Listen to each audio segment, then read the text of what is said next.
সূরা আল মুমিনুন। রহমান রহিম আল্লাহ তাআলার নামে। নিঃসন্দেহে সেসব ঈমানদার মানুষরা মুক্তি পেয়ে গেছে যারা নিজেদের নামাজে একান্ত বিনয় অবনত হয়, যারা অর্থহীন বিষয় থেকে বিমুখ থাকে, যারা রীতিমতো যাকাত প্রদান করে, যারা তাদের যৌন অঙ্গসমূহের হেফাজত করে। তবে নিজেদের স্ত্রী কিংবা নিজেদের অধিকারভুক্ত দাসীদের উপর এই বিধান প্রযোজ্য নয়। এখানে হেফাজত না করার জন্য তারা কিছুতেই নিন্দনীয় হবে না। অতঃপর এই বিধিবদ্ধ উপায় ছাড়া যদি কেউ অন্য কোনো পন্থায় যৌন কামনা চরিতার্থ করতে চায়, তাহলে তারা সীমা লঙ্ঘনকারী বলে বিবেচিত হবে। যারা তাদের কাছে রক্ষিত আমানত ও অন্যদের দেয়া প্রতিশ্রুতি সমূহের হেফাজত করে, যারা নিজেদের নামাজ সমূহের ব্যাপারে সমাধিক যত্নবান হয়, এই লোকগুলি হচ্ছে মূলত জমিনে আমার যথার্থ উত্তরাধিকারী। জান্নাতুল ফেরদাউসের উত্তরাধিকারও এরা পাবে, তারা সেখানে চিরকাল থাকবে। হে মানুষ, তোমরা সৃষ্টি প্রক্রিয়াটা লক্ষ্য করো। আমি মানুষকে মাটির মূল উপাদান থেকে পয়দা করেছি, অতঃপর তাকে আমি শুক্র কীট হিসেবে একটি সংরক্ষিত জায়গায় সুনির্দিষ্ট সময়ের জন্য রেখে দিয়েছি। এরপর এই শুক্রবিন্দুকে আমি এক ফোঁটা জমাট রক্তে পরিণত করি, অতঃপর এই জমাট রক্তকে মাংসপিণ্ডে পরিণত করি। কিছুদিন পর এই পিণ্ডকে অস্থি পাঁজরে পরিণত করি। তারপর এক সময় এই অস্থি পাঁজরকে গোশতের পোশাক পরিয়ে দিই। অতঃপর বানানোর প্রক্রিয়া শেষ করে আমি তাকে সম্পূর্ণ ভিন্ন এক সৃষ্টি তথা মানুষ রূপে পয়দা করি। আল্লাহ তাআলা কত উত্তম সৃষ্টিকর্তা, কত নিপুণ তার সৃষ্টি। একটি সুনির্দিষ্ট সময় দুনিয়ায় কাটিয়ে এরপর আবার তোমরা মৃত হয়ে যাও। তারপর কিয়ামতের দিন তোমরা সবাই পুনরুত্থিত হবে। আমি তোমাদের উপর এই 7 আসমান বানিয়েছি এবং আমি আমার সৃষ্ট সম্পর্কে মোটেই উদাসীন নই। আমি আসমান থেকে পরিমাণ মতো পানি বর্ষণ করেছি এবং তা প্রয়োজন মতো জমিনে সংরক্ষণ করে রেখেছি। আবার এক সময় তা উড়িয়ে নিয়ে যাবার ব্যাপারেও আমি সম্পূর্ণ ক্ষমতাবান। তারপর জমিনে সংরক্ষিত সেই পানি দিয়ে তোমাদের জন্য খেজুর ও আঙুরের বাগান সৃষ্টি করি। তোমাদের জন্য তাতে প্রচুর ফল পাকড়াও উৎপাদিত হয়, আর তা থেকে তোমরা পর্যাপ্ত পরিমাণ আহারও গ্রহণ করো। আর জমিনে সংরক্ষিত পানি থেকে এক প্রকার গাছ সিনাই পাহাড়ের তীরের উপাদান নিয়ে জন্ম লাভ করে। খাদ্য গ্রহণকারীদের জন্য তা ব্যঞ্জন হিসেবে ব্যবহৃত হয়। তোমাদের জন্য অবশ্যই চতুষ্পদ জন্তুর মাঝে প্রচুর শিক্ষণীয় বিষয় রয়েছে। তার পেটের ভেতরে যা কিছু আছে তা থেকে আমি তোমাদের দুধ পান করাই। এছাড়াও তোমাদের জন্য তাতে আরো অনেক উপকারিতা রয়েছে। তার গোশত থেকে তোমরা আহারও করো। আবার কিছু আছে তার উপর তোমরা বাহন হিসেবে সওয়ার হও। অবশ্য জলযানেও তোমাদের আরোহণ করানো হয়। অবশ্যই আমি নূহকে তার জাতির কাছে হেদায়েত দিয়ে পাঠিয়েছিলাম। সে তার জাতিকে বলেছিল, হে আমার জাতি, তোমরা ইবাদত করো একমাত্র আল্লাহ তাআলার। তিনি ছাড়া তোমাদের দ্বিতীয় কোনো মাবুদ নেই। তোমরা কি তাকে ভয় করবে না? তখন তার জাতির মোড়লরা, যারা তার আগে থেকে কুফরি করছিল, একথা শুনে অন্যদের বলল, এ ব্যক্তি তো তোমাদের মতো একজন মানুষ। আসলে এই ব্যক্তি তোমাদের উপর নেতৃত্ব করতে চায়।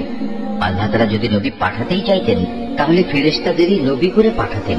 আমরা তো এমন কোন কথা আমাদের পূর্বপুরুষদের জামানায়ও ঘটেছে বলে শুনিনি। মূলত এ মানুষটি এমন যার মধ্যে মনে হয় কিছু পাগলামি এসে গেছে। অতএব তোমরা তার কোনো কথাই কান দিও না, বরং এর ব্যাপারে কয়েকটা নির্দিষ্ট দিন পর্যন্ত অপেক্ষা করো, হয়তো সে এমনি সেরে যাবে।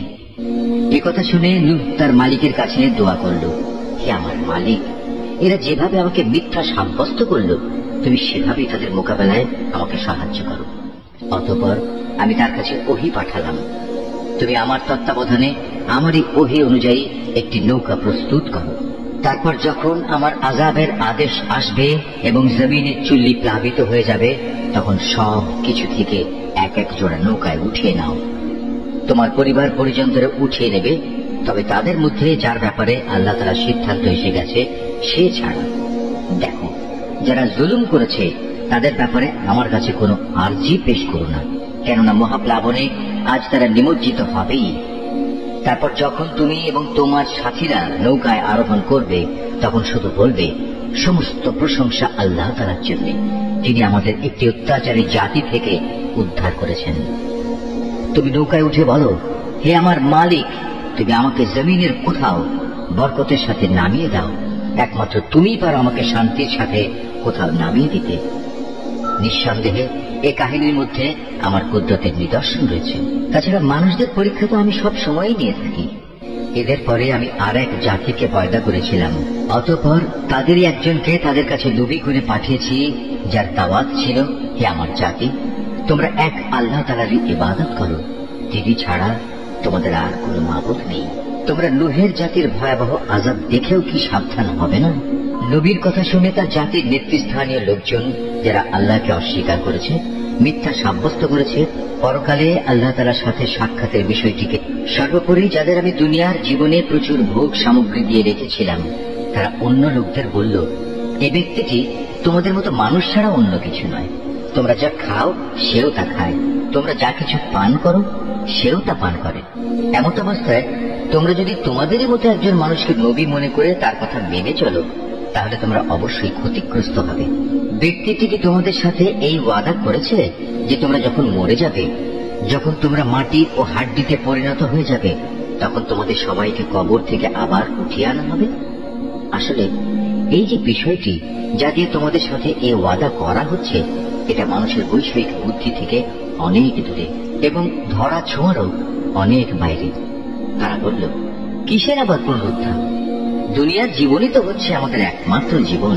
আমরা এখানে মরবো, এখানেই বাঁচব, আমাদের কখনোই আবার পুনরুত্থিত করা হবে না।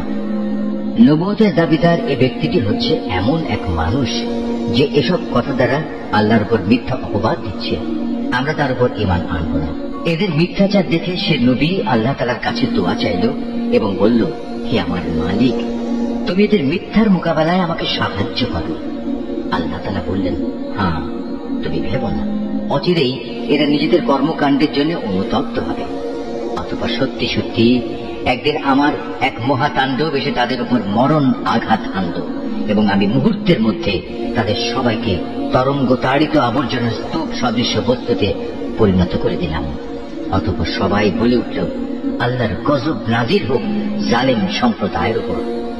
আমি তাদের ধ্বংসের পর আরো অনেক জাতিকে সৃষ্টি করেছি। কোন জাতি তার দুনিয়ার বাঁচার নির্দিষ্ট কাল যেমন ত্বরান্বিত করতে পারেনি, তেমনি সময় এসে গেলে তা কেউ বিলম্বিত করতে পারেনি।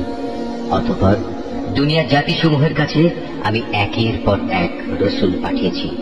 যখনই কোনো জাতির কাছে তার প্রতি পাঠানো আমার রসুল এসেছে, তখনই তাকে তারা মিথ্যাবাদী করেছে। অতঃপর আমিও ধ্বংস করার জন্য তাদের এক একজনকে এক একজনের পেছনে ক্রমিক নম্বর লাগিয়ে দিয়েছি। এভাবেই আমি তাদের একটি ইতিহাসের কাহিনীর বিষয়ে পরিণত করেছি। বিধ্বংস হোক সে জাতি যারা আল্লাহ তাআলার উপর ঈমান আনেনি। তারপর আমি এক সময় আমার আয়াতসমূহ ও সুস্পষ্ট দলিল প্রমাণ দিয়ে মুসা এবং তার ভাই হারুনকে পাঠিয়েছি। তাদের আমি পাঠিয়েছি ফেরাউন ও তার পারিষদদের কাছে, কিন্তু তারা তাদের মেনে নেয়ার বদলে অহংকার করল। তারা ছিল স্পষ্টত একটি নাফরমান জাতি। তারা বলতে লাগল, আমরা কি এমন দুজন মানুষের উপর ঈমান আনব যারা আমাদের মতোই মানুষ, অপরদিকে তাদের জাতীয় হচ্ছে আমাদের সেবাদাস? তারা তাদের উভয়কে মিথ্যাবাদী বলল। ফল এই দাঁড়ালো, তারা ধ্বংসপ্রাপ্ত মানুষদের দলবদ্ধ হয়ে গেল। আমি মুসাকে আমার কিতাব দান করেছি যেন লোকেরা তা থেকে হিদায়াত লাভ করতে পারে। এভাবেই আমি মারিয়াম পুত্র ঈসা ও তার মাকে আমার কুদরতের নিদর্শন বানিয়েছি এবং তাদের এক নিরাপদ ও প্রস্রবণ বিশিষ্ট উচ্চ ভূমিতে আমি আশ্রয় দিয়েছি। হে আমার রাসূলরা, তোমরা পাক পবিত্র জিনিসসমূহ খাও, হামেশা নেক আমল করো, কেননা তোমরা যা কিছু করো সে সম্পর্কে আমি সবিশেষ অবহিত আছি। এই যে তোমাদের জাতি, তা কিন্তু দিনের বন্ধনে একই জাতি, আর আমি হচ্ছি তোমাদের একমাত্র মালিক। অতএব তোমরা আমাকে ভয় করো। কিন্তু লোকেরা নিজেদের মাঝে এই মৌলিক বিষয়টাকে বহুধা বিভক্ত করে দিয়েছে, আর প্রত্যেক দলের কাছে যা কিছু আছে তা নিয়েই তারা পরিতুষ্ট। অতএব হে নবী, তুমি তাদের একটা সুনির্দিষ্ট সময়ের জন্য নিজে নিজ বিভ্রান্তিতে পড়ে থাকার জন্য ছেড়ে দাও। তারা কি এটা ধরে নিয়েছে আমি তাদের যে ধন সম্পদ ও সন্তান সন্ততি দিয়ে সাহায্য করছি এবং তার অর্থ এই যে আমি সব সময় তাদের জন্য সকল প্রকার কল্যাণ ত্বরান্বিত করে যাব? না, আসলে তা নয়। কিন্তু এরা তো সে সম্পর্কে কিছুই বোঝে না। যারা নিজেদের মালিকের ভয়ে সদা ভীত সন্ত্রস্ত থাকে, যারা তাদের মালিকের নাজিল করা আয়াতসমূহের উপর ঈমান আনে, যারা তাদের মালিকের মালিকানার সাথে অন্য কাউকে শরীক করে না, যারা তার পথে যা কিছু দিতে পারে মুক্ত হস্তে দান করে, তারপরেও তাদের মন ভীত কম্পিত থাকে, তাদের একদিন তাদের মালিকের কাছে ফিরে যেতে হবে। সত্যিকার অর্থে এরাই হচ্ছে সেসব মানুষ যারা নেকির কাজে সদা তৎপর, উপরন্তু তারা সবার চাইতে অগ্রগামীও। আমি কারো উপরে তার সাধ্যাত্মিক বোঝা চাপাই না। প্রত্যেক মানুষের আমল সংক্রান্ত একটি গ্রন্থ আমার কাছে সংরক্ষিত আছে, যা তাদের অবস্থা ঠিক ঠিক বলে দেবে। আর এই ব্যবস্থাপনায় তাদের উপর কোনো জুলুম করা হবে না, বরং তাদের অন্তর এই বিষয়ে আধারে আচ্ছন্ন হয়ে আছে। এছাড়াও তাদের জীবনে আরো বহুতর খারাপ কাজ আছে যা তারা সব সময় করে থাকে। এরা এসব কাজ থেকে কখনো ফিরে আসে না যতক্ষণ না আমি তাদের ঐশ্বর্যশীল লোকদের শাস্তি দ্বারা আঘাত করি। তখন তারা সাথে সাথেই আর্তনাদ করে ওঠে। তখন বলা হবে, আজ আর আর্তনাদ করো না, তোমাদের আমার পক্ষ থেকে কোনো সাহায্য করা হবে না। যখন আমার আয়াতসমূহ তোমাদের সামনে পড়ে পড়ে শোনানো হতো, তখন তোমরা আমার নবীদের আওয়াজ শোনা মাত্রই উল্টো দিকে সরে পড়তে নেহায়েত দম্ভ ভরে, পরে নিজেদের মজলিসে গিয়ে অর্থহীন গল্প গুজব জুড়ে দিতে। এরা এই কালাম কোরআনের উপর কি চিন্তা ভাবনা করে না? কিংবা তাদের কাছে নতুন কিছু একটা এসেছে যা তাদের বাপ দাদাদের কাছে আসেনি? অথবা তারা কি তাদের রসুলকে চিনতে পারেনি যে জন্যে তারা তাকে অস্বীকার করছে? কিংবা তারা কি একথা বলে তার সাথে কোন রকম পাগলামি রয়েছে? বরং আসল কথা হচ্ছে, রসুল তাদের কাছে সত্য দিয়ে হাজির হয়েছে এবং তাদের অধিকাংশ লোকই এই সত্যকে অপছন্দ করে। যদি এমন হতো সত্য তাদের ইচ্ছা আকাঙ্ক্ষার অনুগামী হয়ে যেত, তাহলে আসমান সমূহ, জমিন এবং আরো যা কিছু এই উভয়ের মাঝে আছে তার গোটা ব্যবস্থাপনা কবেই ভেঙে বিশৃঙ্খল হয়ে পড়ত। পক্ষান্তরে আমি তাদের কাছে তাদের নিজেদের কাহিনী নিয়ে এসেছি, কিন্তু আশ্চর্য, তারা এখন তাদের নিজেদের কথাবার্তা থেকেই মুখ ফিরিয়ে নিচ্ছে।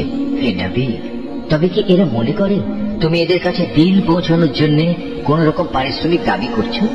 অথচ তোমার মালিকের দেয়া পারিশ্রমিক এদের পার্থিব পারিশ্রমিকের তুলনায় অনেক উৎকৃষ্ট, আর তিনি তো হচ্ছেন সর্বোত্তম রিজিক দাতা।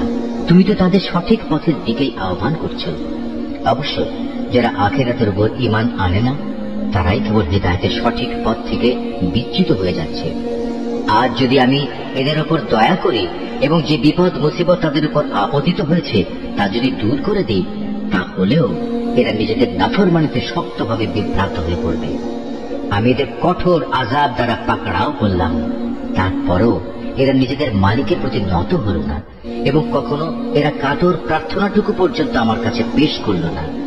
অতঃপর যখন সত্যি আমি এদের উপর কঠোর আযাবের দুয়ার খুলে দেব, তখন তুমি দেখবে এরা হতাশ হয়ে পড়ছে। হে মানুষ, তিনি আল্লাহ তাআলা, যিনি তোমাদের শোনার জন্য কান, দেখার জন্য চোখ ও চিন্তা গবেষণা করার জন্য একটি মন দিয়েছেন। কিন্তু তারা এসব দানের শুকর খুব অল্পই আদায় করে।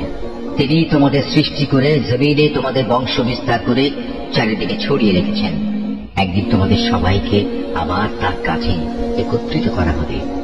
তিনি তোমাদের জীবন দান করেন, তিনি তোমাদের মৃত্যু ঘটান। রাত দিনের আবর্তনও তাঁর ইচ্ছায় সংঘটিত হয়। এত সব কিছু দেখেও তোমরা কি সত্য অনুধাবন করবে না? নবীদের সামনে এরাও কিন্তু সে ধরনের অর্থহীন কথাই বলে, যেমনি করে তাদের আগের লোকেরা বলেছে। তারা বলেছিল, আমরা যখন মরে যাব, আমরা যখন মাটি ও হাড্ডিতে পরিণত হয়ে যাব, তখনও কি আমরা পুনরুত্থিত হব? তারা বলে, আসলে এভাবেই আমাদের ও আমাদের পূর্ববর্তী লোকদের পুনরুত্থানের ওয়াদা দিয়ে আসা হচ্ছে, মৃত্যুর পর আবার জীবন লাভের। এই কথাগুলো অতীতের দিনের উপকথা ব্যতীত আর কিছুই নয়। হে নবী, এটি জিজ্ঞেস করো, যদি তোমরা জানো তাহলে বলো, এই জমিনে এবং এখানে যা কিছু সৃষ্টি আছে তা কার মালিকানাধীন? ওরা বলবে, হ্যাঁ, সবকিছুই আল্লাহর। তুমি বলো, এর পরেও তোমরা কি চিন্তা ভাবনা করবে না? তুমি এদের আরো জিজ্ঞেস করো, এ সাত আসমান ও মহান আরশের অধিপতি কে? ওরা জবাব দেবে, এ সবকিছুই আল্লাহর। তুমি বলো, তারপরও তোমরা কি আল্লাহকে ভয় করবে না? তুমি আবারও জিজ্ঞেস করো, যদি তোমরা সত্যি সত্যি জানো তাহলে বলো, কার হাতে রয়েছে আসমান জমিন সবকিছুর একক কর্তৃত্ব? হ্যাঁ, তিনি যাকে ইচ্ছা তাকেই পানা দেন। কিন্তু তার বিরুদ্ধে কেউ কাউকে পানা দিতে পারে না, ওরা আবারও সাথে সাথে বলবে, হ্যাঁ, মহান আল্লাহ তাআলার। তুমি বলো, এ সত্ত্বেও তোমরা কেমন করে বিভ্রান্ত হচ্ছ? আসলে আমি তো সত্য কথা এদের কাছে পৌঁছে দিয়েছিলাম, কিন্তু এরা সবাই মিথ্যাবাদী। আল্লাহ তাআলা কাউকেই সন্তান হিসেবে গ্রহণ করেননি, না তার সাথে অন্য কোনো মাবুদ রয়েছে। যদি তার সাথে অন্য কোনো মাবুদ থাকতো, তাহলে প্রত্যেক মাবুদ নিজ নিজ সৃষ্টি নিয়ে আলাদা হয়ে যেত, এবং এ মাবুদরা একে অন্যের উপর প্রাধান্য বিস্তার করতে চাইত। এরা যা কিছু আল্লাহ তাআলা সম্পর্কে বলে, তিনি তার থেকে অনেক পবিত্র ও মহান। উপস্থিত অনুপস্থিত সব কিছুর সম্মুখ ওয়াকিবহাল তিনি। সুতরাং এরা আল্লাহ তাআলার সাথে অন্যদের যেভাবে শরীক করে, তিনি তার চাইতে অনেক পবিত্র। হে নবী, তুমি বলো, হে আমার মালিক, যে আযাবের ওয়াদা এই কাফিরদের সাথে করা হচ্ছে, তা যদি তুমি আমাকে দেখাতেই চাও, তাহলে হে আমার মালিক, তুমি আমাকে জালেম সম্প্রদায়ের মধ্যে শামিল করে এই আযাব প্রত্যক্ষ করায়ও না। হে নবী, আমি তাদের কাছে যে আযাবের ওয়াদা করেছি তা অবশ্যই তোমাকে দেখাতে সক্ষম। হে নবী, তারা তোমার সাথে কোনো খারাপ ব্যবহার করলে তুমি এমন পন্থায় তা দূর করার চেষ্টা করো যা হবে নিতান্ত উত্তম পন্থা। আমি তো ভালো করেই জানি ওরা তোমার ব্যাপারে কি বলে। সে ব্যাপারে উদ্বিগ্ন না হয়ে তুমি বরং বলো, হে আমার মালিক, শয়তানদের যাবতীয় ওয়াসওয়াসা থেকে আমি তোমার পানা চাই। আরো বলো, হে আমার মালিক, আমি এ থেকেও তোমার পানা চাই যে শয়তান আমার ধারে কাছেও ঘেঁষবে না। এমনকি এই অবস্থায় যখন এদের কারো মৃত্যু এসে হাজির হবে, তখন সে বলবে, হে আমার মালিক, তুমি আমাকে আরেকবার পৃথিবীতে ফেরত পাঠাও, যাতে করে সেখানে গিয়ে এমন কিছু নেক কাজ আমি করে আসতে পারি যা আমি আগে ছেড়ে এসেছি। তখন বলা হবে, না, তা কখনো হবার নয়। মূলত সেটা হচ্ছে এক অসম্ভব কথা, যা সে শুধু বলার জন্যই বলবে। এই মৃত ব্যক্তিদের সামনে একটি জবনিকা তাদের আড়াল করে রাখবে সেদিন পর্যন্ত, যেদিন তারা কবর থেকে পুনরুত্থিত হবে। অতঃপর যেদিন সিনায় ফু দেয়া হবে, সেদিন মানুষ এমনই দিশেহারা হয়ে পড়বে যে তাদের মধ্যে আত্মীয়তার বন্ধন বলতে কিছুই অবশিষ্ট থাকবে না। না তারা একজন আরেকজনকে কিছু একটা জিজ্ঞেস করতে যাবে। অতএব সেদিন যাদের নেকির পাল্লা ভারী হবে, তারাই হবে সেসব মানুষ যারা মুক্তিপ্রাপ্ত। আর যাদের নেকির পাল্লা হালকা হবে, তারা হবে সেসব ব্যর্থ মানুষ যারা নিজেদের জীবন মিথ্যার পিছনে বিনষ্ট করে দিয়েছে। তারা জাহান্নামে থাকবে চিরকাল। জাহান্নামের আগুন তাদের মুখমণ্ডল জ্বালিয়ে দেবে, তাতে তাদের চেহারা জ্বলে বিভৎস হয়ে যাবে। তাদের যখন জিজ্ঞেস করা হবে, এমন অবস্থা কি হয়নি যে আমার আয়াতসমূহ তোমাদের সামনে পড়ে শোনানো হয়েছিল এবং তোমরা তা অস্বীকার করেছিলে? তারা বলবে, হে আমাদের মালিক, আমাদের দুর্ভাগ্য চারিদিক থেকে আমাদের ঘিরে ধরেছিল এবং নিশ্চয়ই আমরা ছিলাম গোমরাহ সম্প্রদায়। হে আমাদের মালিক, তুমি আজ আমাদের এই আগুন থেকে বের করে নাও। আমরা যদি দ্বিতীয়বার দুনিয়ায় ফিরে গিয়ে সীমা লঙ্ঘন করি, তাহলে অবশ্যই আমরা জালেম হিসেবে পরিগণিত হব। আল্লাহ তাআলা বলবেন, তোমরা অপমানিত হয়ে সেখানে পড়ে থাকো, আজ কোনো কথাই আমাকে বলো না। অবশ্যই আমার বান্দাদের মধ্যে একদল এমনও আছে যারা বলতো, হে আমাদের মালিক, আমরা তোমার উপর ঈমান এনেছি, অতএব তুমি আমাদের দোষ ত্রুটি সমূহ মাফ করে দাও। তুমি আমাদের উপর দয়া করো, তুমি হচ্ছে দয়ালুদের মধ্যে সর্বোৎকৃষ্ট দয়ালু।